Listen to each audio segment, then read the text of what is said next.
you. Thank you guys. Maklase taon niya kay nagkuan mo hanggang. Thank you. Thank you. Thank you. Thank you guys. Hi guys.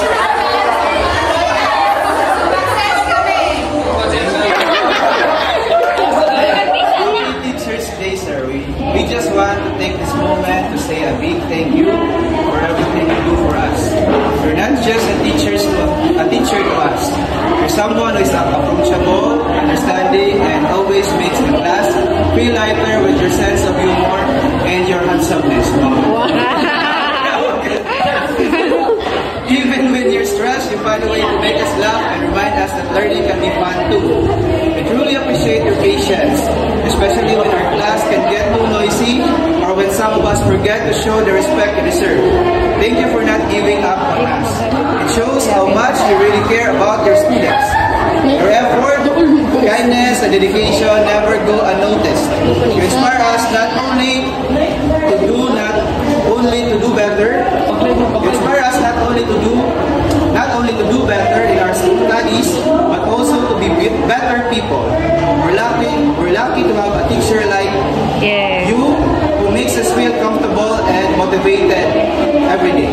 Again, thank you for everything, sir. We hope this day reminds you of how much we value and respect you. With gratitude, Miss BA MM3.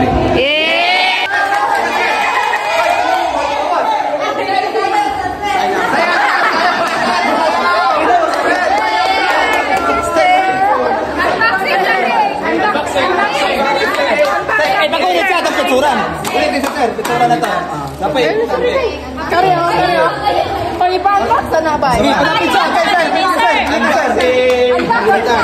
picturan, sir. Ito ba, sir? Okay, 1, 2, 3. Ang bulak ni Dad.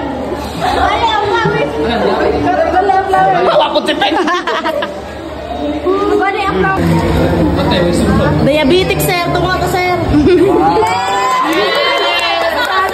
Kapag yun. Saan, sir? Saan eh? Gwapuha ni mo, sir. Mura mag-flat one.